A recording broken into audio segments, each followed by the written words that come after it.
How safe is Tesla's Actually Smart Summon? A lot of people have been warning me that if there is something behind your car, it could run it over. I have not done extensive tests with that. Now, I have an older car here. This is a 2019 Model 3. It does not have a front bumper camera. However, I have a brand new 2026 Model Y that does. I'm going to test both cars with babies. I have a radio, I have a chair, and I have this wooden cat stand.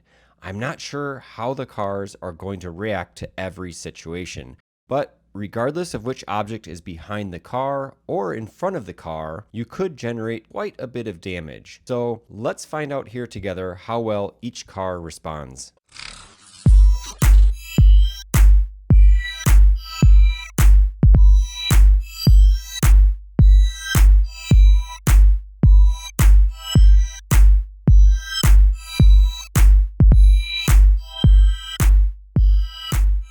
The first test is going to be with the Model Y. The baby is placed directly behind the left rear wheel, and I'm pretty sure the camera can see the baby, so just in case, let's hop inside of the car and double check to see what the cameras actually see. Now, I should mention first and foremost that no babies were harmed in the filming of this video. And with the cameras pulled up, it shows the front bumper camera. By default, you swipe up and there you can see clearly the baby is sitting there on the road. So I'm pretty certain the Tesla is not going to move. Okay, I'm over here by this school and I'm going to test this out. So I have my phone here and I'm going to hit come to me. And you can see the car. Oh, shoot. Okay, yeah, that is not good. So I had to let go of the button. Let's go take a look here what happened. Okay, this is not good. However, the chances of a baby lying on the pavement right behind someone's wheel is very low. I would say less than 0.1%. Still very concerning, and this should not happen.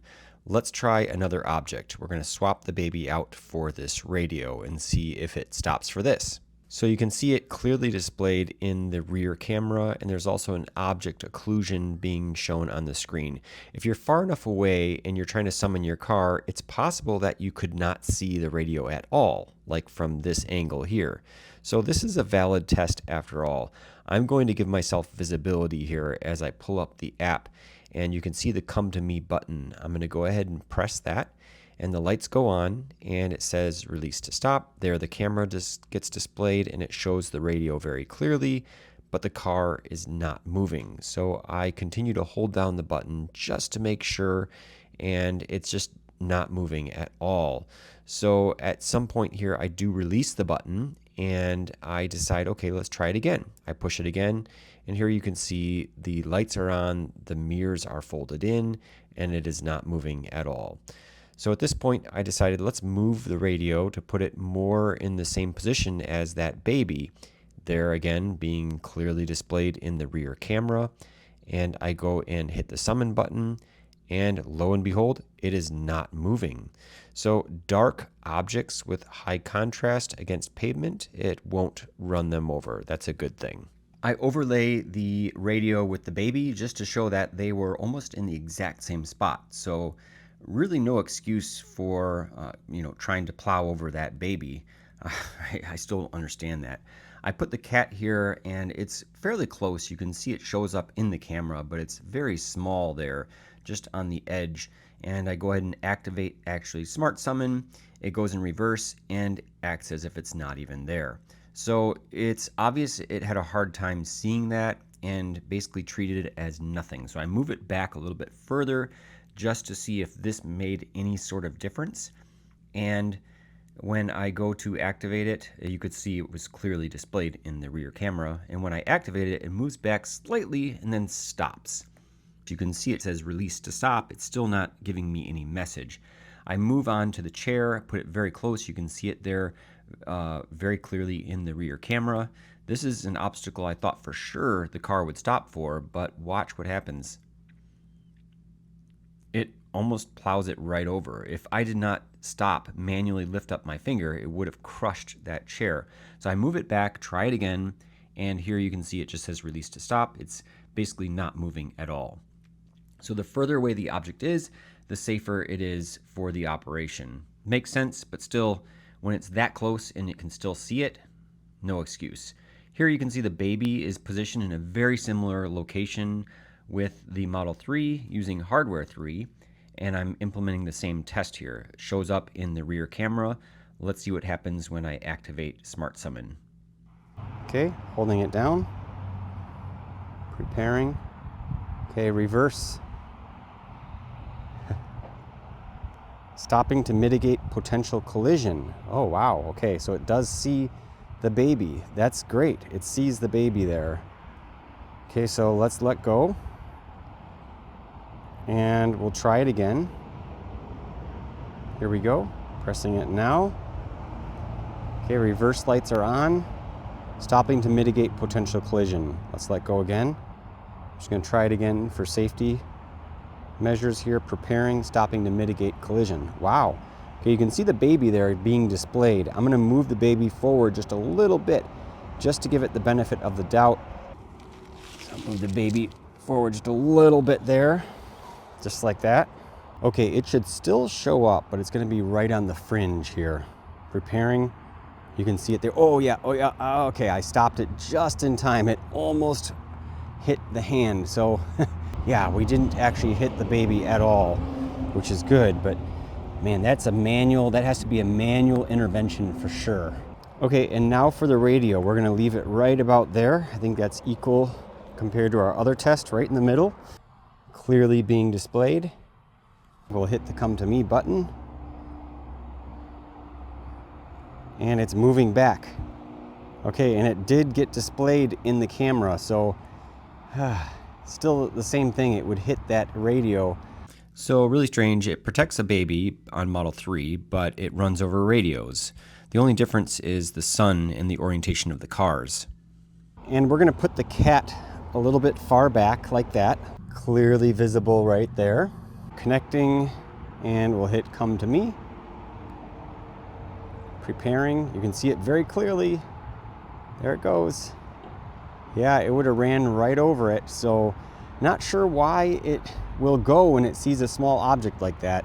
That could have been a duck or a goose in the parking lot. That could have been any object, really, a grocery bag. Whatever it is, it just flat out chose to ignore it. And now for the one I'm very curious about is, will the car stop with the baby in front of the car, given the front bumper camera will be able to see it. We'll place it right here. Get a little bit close, just like that. Hopefully our baby will be safe. Here you can see the object plain and clear in front of the car. There should be no excuses. The car should stop definitely for this. We'll go ahead and hit the come to me button.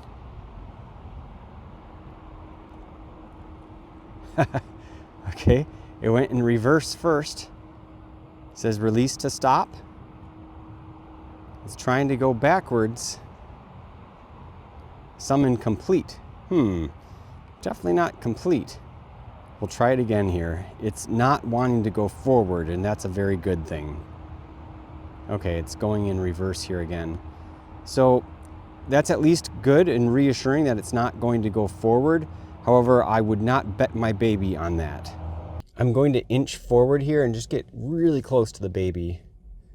So it's like halfway, like something like that. There we go. Let's see if it can stop for that. It should.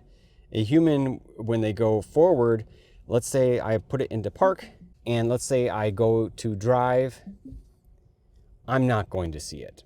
I flat out would not see that baby. Obviously, if I turned my camera on, I would see it, but you don't, when you go and drive, you don't always put your front camera on. Okay, here we go. And it went in reverse again. It says release to stop. Preparing, summon complete. Basically same as it did before. Try it again, preparing. Okay, trying to go backwards.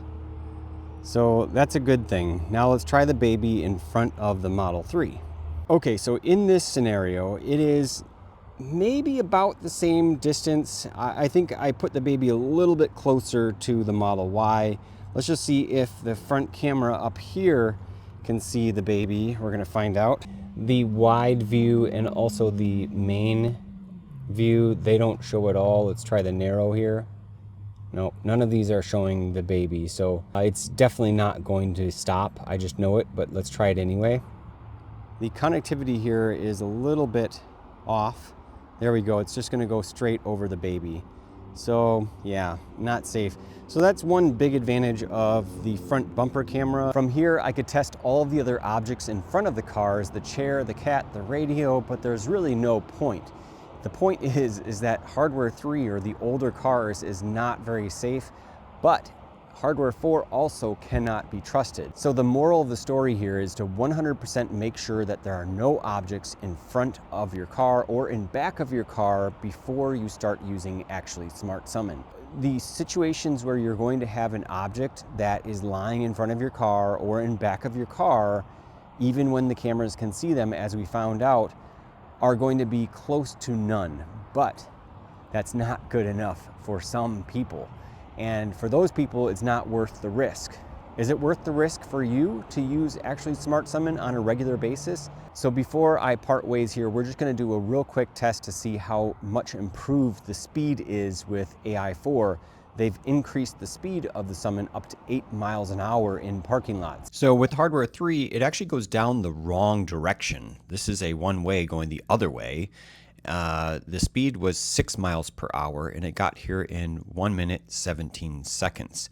Let's compare that to Hardware 4. It actually turns out and goes the correct way and comes down here in 40 seconds. So about half the time, and it actually followed the directions of the parking lot. Very cool. Now, I can attest to the fact that if you use actually Smart Summon, it's a great tool and it's a lot of fun to use. However, a lot of people say it's still a gimmick, it's not safe, it's not practical, and therefore I'm not subscribing to full self-driving. And honestly, it comes down to the money part where people justify not using a cool feature. But there is a very small percentage of people, just like there is that percentage of time where it can hit an object that it can't see, that legitimately do not use it because of the safety reasons. I would say that it's a much smaller percentage. Most people, and you can hate on me all you want, most people don't want to use it because they don't want to pay for full self-driving. Those that have it, once again, I'll say this again, it's a great feature to have as long as you know your surroundings, you know you're in a safe and known environment, and you're willing to trust it, and you can see it far enough away. I've been using it for 5 or 6 years non-stop without any issues. And let me repeat that, 0 issues. I've used it hundreds of times. So just because it could hit a baby when there's never ever going to be a baby in front of your car is not, in my opinion, a reason to not use it entirely. But this sheds some light on some areas that Tesla really does need to look into in order to make sure that this is not happening when the cameras can see it. In my opinion, that is unacceptable. And that concludes today's video. Thank you so much for watching. Please smash that like button, hit subscribe. It goes a long way towards supporting me, and I'll see all of you in the next one.